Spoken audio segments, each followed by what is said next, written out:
Hello बच्चों, मेरा नाम फैजल रजाक है और आज फिर एक बहुत इंपॉर्टेंट और एक बहुत छोटे टॉपिक के बारे में डिस्कशन करना चाह रहा हूं।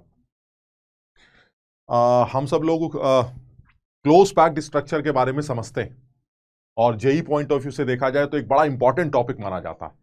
हालांकि मैं बहुत डिटेल में पूरा स्ट्रक्चर या पूरे अलग तरह के क्लोज पैक्ड स्ट्रक्चर को डिस्कस नहीं करूंगा, वो छोटे छोटे वीडियोस में इनके बारे में डिस्कशन करेंगे। एक बहुत छोटी सी बात करना चाह रहा हूं हेक्सागोनल क्लोज पैकिंग के बारे में।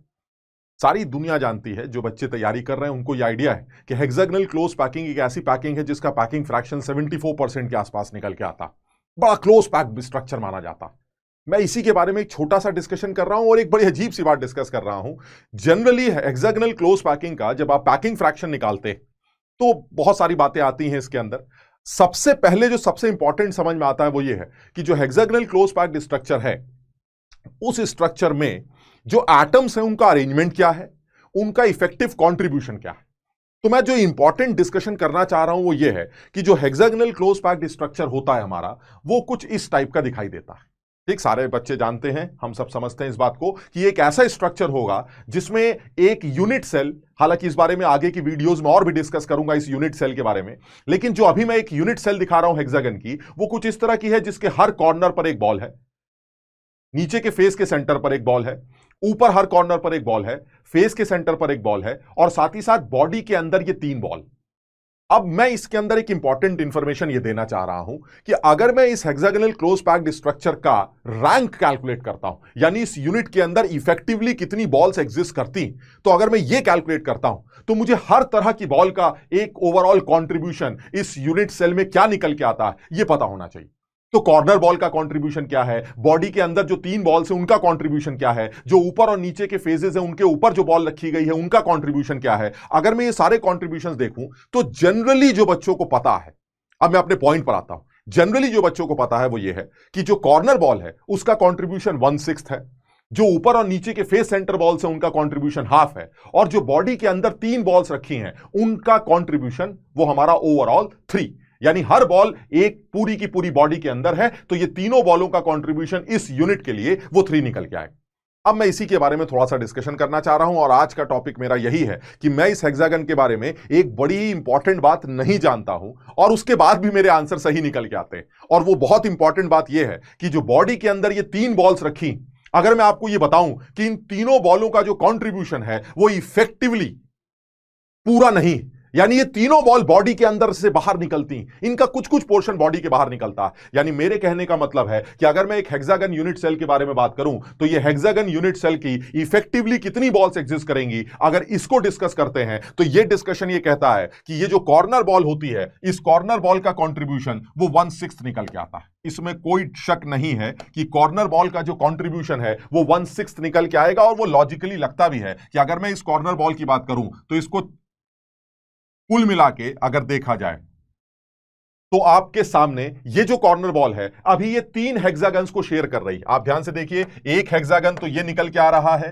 एक हेक्सागन ये निकल के आ रहा है, एक हेक्सागन ये निकल के आ रहा है, यानी ये जो कॉर्नर बॉल है अभी जो दिखाई दे रहा है वो 3 हेक्सागन्स को शेयर कर रहा है। ये 3 के साथ इनके ऊपर 3 हेक्सागन्स और रखे होंगे, उन 6 लोगों को ये कॉर्नर बॉल कंट्रीब्यूट कर रही, यानी 3 तो नीचे और 3 इन तीनों के ऊपर, जो टोटल मिला के 6 हेक्सागन्स होंगे, उन 6 हेक्सागन का ये कॉर्नर होगा। इसका मतलब ये हुआ कि कॉर्नर बॉल का जो कंट्रीब्यूशन है वो आपका 1/6, इसमें कोई शक नहीं है, यानी हर कॉर्नर बॉल का जो कंट्रीब्यूशन निकल के आएगा वो 1/6 निकल के आएगा। तो ऊपर के जो 6 कॉर्नर बॉल्स हैं उनका कंट्रीब्यूशन 1/6 होगा, नीचे के जो 6 बॉल्स होंगे उनका कंट्रीब्यूशन भी 1/6 होगा, यानी कुल मिला के मेरे पास 12 ऊपर के और 6 ऊपर के और 6 नीचे के, कुल मिला के 12 कॉर्नर बॉल्स हैं जिनका कंट्रीब्यूशन 1/6 निकल के आएगा। यानी इफेक्टिव नंबर ऑफ एटम्स की अगर मैं बात करूं तो इफेक्टिव नंबर ऑफ एटम्स जो हेक्सागन के अंदर निकल के आने चाहिए वो कितने निकल के आने चाहिए। एक तो कंट्रीब्यूशन आ रहा है मेरा 12 बॉल का 1/6, साथ ही साथ सर ऊपर और नीचे के जो फेस सेंटर बॉल्स हैं इसमें कोई डाउट नहीं है ये आधा अंदर होगा आधा ऊपर की यूनिट में होगा, यानी इसका कंट्रीब्यूशन हाफ है और इसका कंट्रीब्यूशन भी हाफ। चलिए ये बात भी समझ में आती है। इसके अलावा अगर मैं और एक बात देखूं तो बॉडी के अंदर ये जो 3 बॉल्स हैं, यानी ये 2 बॉल्स जो हमारी थी आधी और आधी वाली, इनका कंट्रीब्यूशन हाफ हो गया। और जो बॉडी के अंदर है वो देखने में क्या लग रहा है, वो देखने में ये लग रहा है कि ये तीनों बॉल बॉडी के अंदर है और इनका कंट्रीब्यूशन ओवरऑल 3 होना चाहिए। सो द रैंक यानी effective number of atoms for an hexagon unit cell they should be 6। इसमें कोई शक नहीं, और ये बिल्कुल सही, ये 6।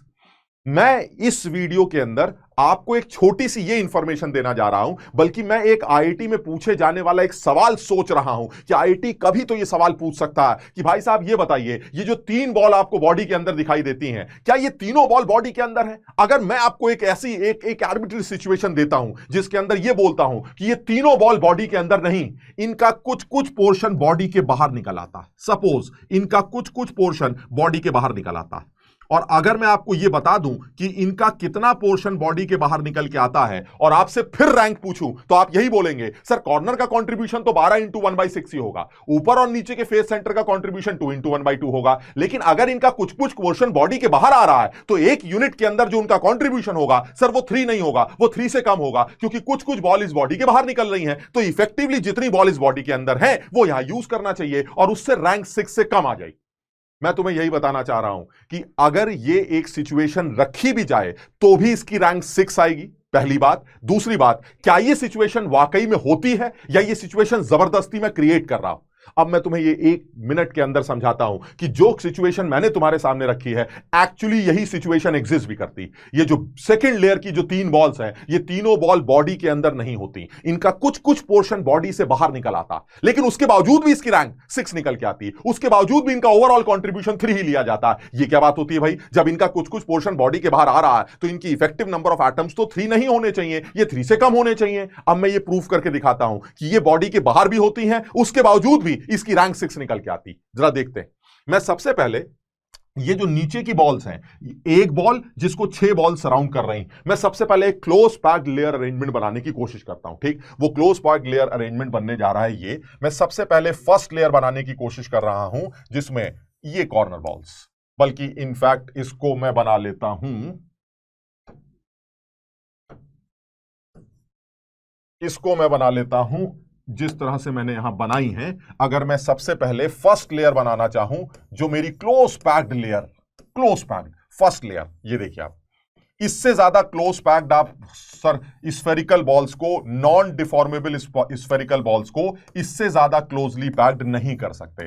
ये जितने भी वॉइड्स आप बना रहे हैं they all are triangular voids, इससे ज्यादा क्लोज पैक्ड स्ट्रक्चर आप नहीं बना सकते। अगर आप नॉन डिफॉर्मेबल बॉल्स को आपस में जोड़ने की कोशिश करें तो ये सबसे क्लोज अरेंजमेंट होगा। ये जो आपने बनाया, ये पहली लेयर बनाने की कोशिश की है, suppose this is A layer, ये मेरी पहली लेयर है जिसको मैं ए लेयर बोलूंगा। आप ध्यान से देखिए, ये वाली बॉल 6 व्हाइट बॉल से सराउंडेड, बिल्कुल उसी तरह से एक बॉल 6 व्हाइट बॉल से सराउंडेड है। ये मैं फर्स्ट लेयर बनाने की कोशिश कर रहा हूं, this is my A layer, ये मेरी पहली लेयर।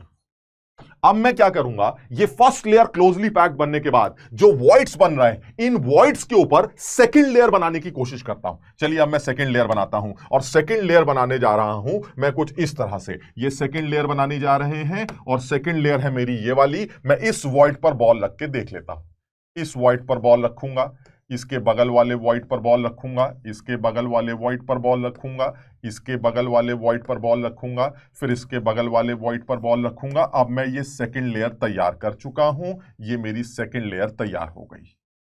चलिए बहुत बढ़िया। अब ये बताइए सेकंड लेयर आपकी कौन सी है? सर ये जो नीली लेयर है, ये जो 3 नीली बॉल्स हैं, सर ये सेकंड लेयर, यानी ये सेकंड लेयर, जिसको आप बी लेयर बोल सकते हैं, this is B layer. Now the second layer is closely packed layer. आप देखिए बिल्कुल उसी तरह के ट्रायंगुलर वॉइड्स यहां भी बन रहे हैं। So the first layer is closely packed and the second layer is also closely packed. ये क्लोज पैक्ड लेयर अरेंजमेंट बन रहा है। अच्छा अब क्या होगा? अब आप ये सोचिए, इस तरह का लेयर अरेंजमेंट बनने के बाद आपको जो 2 तरह के वॉइड्स दिख रहे हैं, यानी आपको सेकंड लेयर के अंदर भी 2 तरह के वॉइड्स दिख रहे हैं। एक इस तरह का वॉइड है जिसको आप देखते हैं तो आपको फ्लोर नजर आता है, आप देखिए, जिसको आप देखते हैं तो आपको बोर्ड नजर आता है अंदर बिल्कुल आर पार। और एक इस तरह का वॉइड है जिसको देखने से आपको व्हाइट बॉल दिखाई देती, यानी मैं इस तरह के वॉइड को एक्स टाइप का वॉइड बोल देता हूं, और इस पर्टिकुलर टाइप के वॉइड को जो मैं यहां बना रहा हूं इसको वाई टाइप का वॉइड बोल देता हूं। ये 2 अलग अलग टाइप के वॉइड्स यानी एक एक्स टाइप का वॉइड है जिसको देखने से बोर्ड दिखता है, आर पार दिखाई देता है, और एक ऐसा गड्ढा है जिसके ऊपर से देखेंगे तो आपको पीछे रखी सफेद गेंद दिखाई देगी। अब आप ये सोचिए जरा, अगर मैं इस तरह के वॉइड्स को, जिनको आपने व्हाइट टाइप बोला है, अगर इस टाइप के वॉइड्स के ऊपर बॉल रखना स्टार्ट कर दूं, तो ये नीचे वाली जो व्हाइट लेयर है, ये व्हाइट लेयर रिपीट कर जाएगी, बिल्कुल इसी तरह से ये व्हाइट लेयर दोबारा रिपीट कर जाएगी। So the first layer is A layer, the second layer is B layer, and the third layer is again A layer. ये मेरी फिर से कौन सी लेयर बन गई? A layer.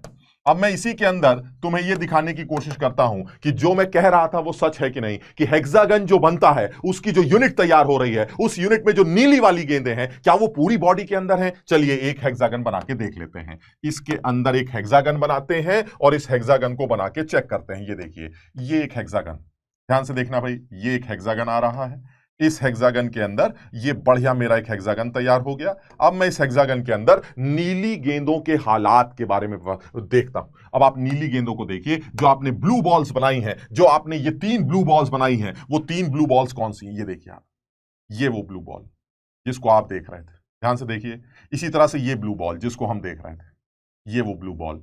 इसी तरह से ये एक ब्लू बॉल जिसको हम देख रहे थे। ये 3 बॉल्स आप देखिए जरा। लेकिन जब आप इन तीनों बॉलों को देखेंगे तो आपको यह पता चलेगा कि इन तीनों बॉलों का कुछ कुछ पोर्शन बॉडी के बाहर कट रहा है। आप देखिए, ये पोर्शन बॉडी के बाहर निकल गया, ये देखिए। इसी तरह से ये पोर्शन बॉडी के बाहर निकल गया, ये देखिए। इसी तरह से ये पोर्शन बॉडी के बाहर निकल गया, ये देखिए। लेकिन जो पोर्शन बॉडी के बाहर निकल रहा है वो कहीं और से अंदर भी आ रहा है। ये देखिए इंटरेस्टिंग बात, ये देखिए, ये बॉडी के अंदर आ रहा है। इसी तरह से ये देखिए नीचे अंदर आ रहा है।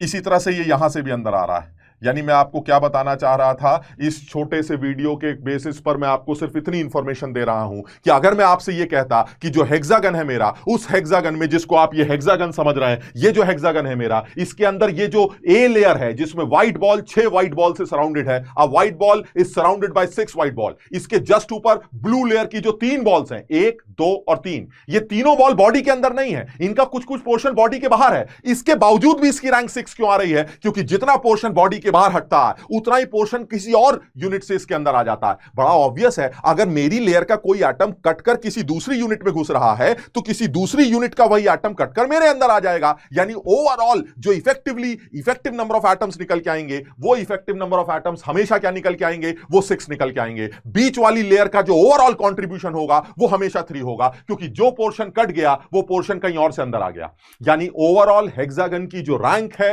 वो 6 निकल के आएगी, अगर मैं हेक्सागन को ही इस हेक्सागन यूनिट सेल का एक यूनिट सेल समझता हूं तो। यानी अल्टीमेटली इस वीडियो से आपको सिर्फ इतनी इंफॉर्मेशन देनी थी कि जेई के लेवल पर या नीट के लेवल पर या किसी भी अच्छे कंपटीशन में एक छोटा सा सवाल कंफ्यूज करने के लिए पूछ लिया जाए कि हेक्सागन यूनिट सेल में जो सेकंड लेयर की 3 एटम्स होते हैं, जिनको मैं बॉडी के अंदर समझता हूं, अगर उनका कुछ पोर्शन बॉडी के बाहर अज्यूम कर लिया जाए तो आप बता सकते हैं कि उसकी रैंक क्या निकल के आएगी? तो ज्यादातर बच्चे आंसर लिख के आते हैं the rank should be less than 6 because there is some portion जो यूनिट के बाहर निकल रहा है। और जो समझदार बच्चा होगा वो ये आंसर लिख के आएगा, क्योंकि अगर मेरा कोई एटम यूनिट के बाहर निकला या उसका कोई पोर्शन यूनिट के बाहर निकला तो किसी और यूनिट का मेरे अंदर आ जाएगा और रैंक पे कोई फर्क नहीं पड़ेगा, रैंक अब भी उसकी 6 निकल के आएगी। दूसरी बात, क्या यह सिचुएशन एक्चुअली होती है? हां, यही सिचुएशन एक्चुअली होती है। जिस स्ट्रक्चर में हम बॉडी के अंदर समझते हैं उन तीनों बॉलों को, एक्चुअली वो तीनों बॉल बॉडी के अंदर नहीं, इनका कुछ कुछ पोर्शन बॉडी के बाहर कट जाता है, और जिसकी वजह से हमें ऐसा लगता है कि इसकी रैंक पे कोई ना कोई फर्क पड़ेगा। ये देखिए, कुछ कुछ हिस्सा बॉडी के बाहर कट गया, और अगर यह हिस्सा बॉडी के बाहर निकल रहा है तो ऐसे में हमें ऐसा लगता है कि इसकी रैंक 6 से कम हो जाएगी, जबकि ओवरऑल इसकी रैंक अब भी 6 के निकल अंदर आती है, क्योंकि जो पोर्शन बॉडी के बाहर कटता है वही पोर्शन बॉडी के अंदर भी किसी और यूनिट से आ जाता है। इसलिए the overall rank of hexagon is it remains 6 only.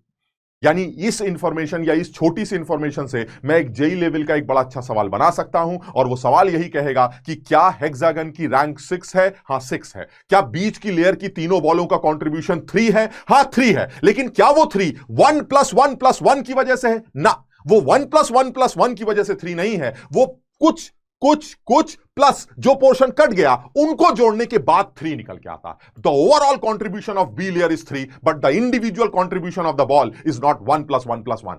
यानी इस छोटी सी इंफॉर्मेशन से आपको सिर्फ इतनी बात बतानी थी कि हेक्सागन के बारे में जो दिमाग में एक छोटी सी बात रहती है कि बीच में 3 बॉल्स होती हैं जो बॉडी के अंदर पाई जाती हैं, मुझे सिर्फ तुम्हें ये बताना था एक्चुअली वो तीनों बॉल्स बॉडी के अंदर नहीं, उनका कुछ कुछ पोर्शन बॉडी के बाहर भी होता है, लेकिन ओवरऑल रैंक पर कोई असर नहीं पड़ता, क्योंकि जो हिस्सा कट कर किसी और यूनिट में गया, किसी और यूनिट का वही हिस्सा कट कर मेरी यूनिट में आ जाता है और ओवरऑल रैंक हमेशा कांस्टेंट रहती है, एंड दैट इज 6। मैं अपने आगे आने वाले वीडियोस में हेक्सागन की हाइट कैलकुलेशंस के बारे में बात करूंगा जो पैकिंग फ्रैक्शन निकालते वक्त इस्तेमाल की जाएगी, लेकिन तुम्हें यह पता चलेगा कि वो हाइट कैलकुलेशन निकालने का जो किताबों में मेथड दे रखा है, बड़ा ही अजीब सा और बड़ा ज्योमेट्रिकल मेथड दे रखा है, हम उसको आसानी से और ओरली कैलकुलेट कर लेंगे अगर मैं इस हेक्सागन यूनिट सेल को या इस क्लोज पैक्ड लेयर अरेंजमेंट को फेस सेंटर्ड क्यूबिक यूनिट्स के क्लोज पैक्ड स्ट्रक्चर के साथ रिलेट कर दूं। यानी आप उस एफसीसी यूनिट की मदद से हेक्सागन यूनिट की हाइट कैलकुलेट कर सकते हैं बहुत इजीली। हम बहुत जल्दी अगले वीडियोस में इस बारे में बात करेंगे।